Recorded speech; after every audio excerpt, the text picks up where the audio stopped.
Hey, what's happening? It's Ian here. I've got a VFX breakdown from Sair Ane. This was a movie I made under lockdown, under extreme circumstances, and I took a lot of my trauma, my frustration for being trapped in the house out in this film. And it's got a lot of gore, a lot of body horror in it. So if you're squeamish, then you might not want to watch this breakdown. But if you're curious about how the VFX were accomplished, then stay tuned, because we've got a treat for you.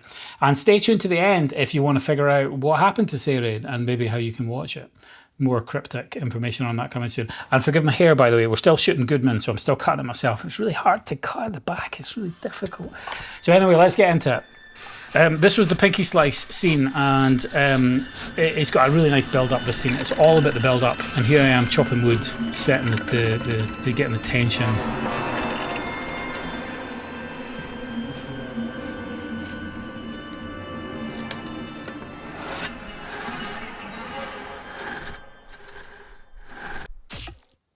So before we show you the money shot, let's cut to how it was done.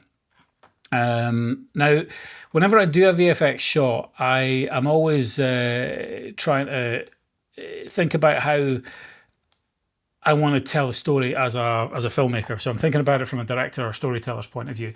I'm imagining, because it's a VFX shot or an SFX shot, whatever's happening in the scene didn't actually happen in real life. You know, I didn't slice my pinky off.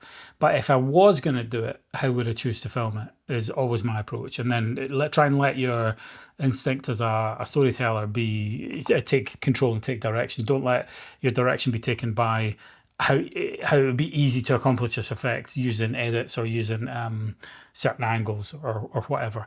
If you have to do that, you have to do that. But if you don't, and if you can let the mise en scène be controlled by your own, instinct for how you want to set the shot up and how you want to lead people in, then it's always better, in my opinion. So for this, I actually wanted it to be from my point of view. I wanted the audience to see the slate come down and chop my pinky off. So I shot a plate shot like this, which there's not much going on here, but it's just a hand. And the idea was we would shoot the slate separately and we'd shoot the blood splatter separately. So here we had a green bit of plasticine, which was going to be used as a mask. And there was a bit of silicone tube sticking through this, which I was going to use a syringe to squirt fake blood just as the slate came down. So here's the slate here. Now, this was one of 3 shots where someone else was present on set. So my wife was actually helping here. She dropped the slate. I had to drop it a bunch of times to get it through this gap. It was really, really tricky to do, believe it or not. But she managed to do it, and I managed to squirt the blood at bang on the right time. Look at that, beautiful, eh? But unfortunately, the plasticine moved. So that was the first problem. The second problem was I wasn't really thinking in layers and 3 dimensions properly, because once you put the hand over this, you kind of lose a lot of this blood. And this mask, because it moves, was never going to mask the hand very well. So it just did not mask that. And the shot didn't work. I had to go back to the drawing board, which you often have to do. So instead I flipped the shot around and I chose this angle. Same workbench. This is outdoors in my garden with a green screen set up in the background. Covered the workbench obviously in green paper. This was a little silicone finger that I bought off Etsy. And I stuck a pin in the end so that when the slate came down, it would knock the pinky up. And I thought that might just give it a nice little effect, make it wiggle a bit. And you can see this duct tape here. There's a silicone tube going up here and then along the back and the bottom of the workbench and up here, and it's going to squirt blood up the way. I wanted to get a big splatter going up the way. Didn't quite work, as you're about to see. But it wasn't too bad.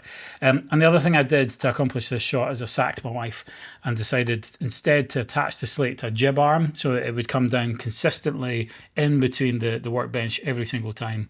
And so that shot, the previous shot, was cut from the film, meaning that there was only 2 shots in the final film that had a second human intervening.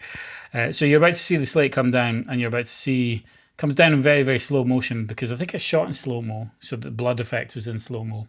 But also the jib is quite slow. So everything had to be ramped, speeded up.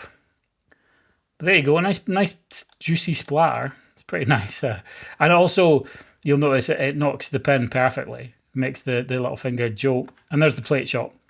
And there's a little mask over it, just in order to kind of sell it. And that's what the previous shot looks like once I'd alphaed out some of the green. Didn't do a very good job of it though, it's pretty noisy. But anyway, the final shot I think works pretty well. Here we go.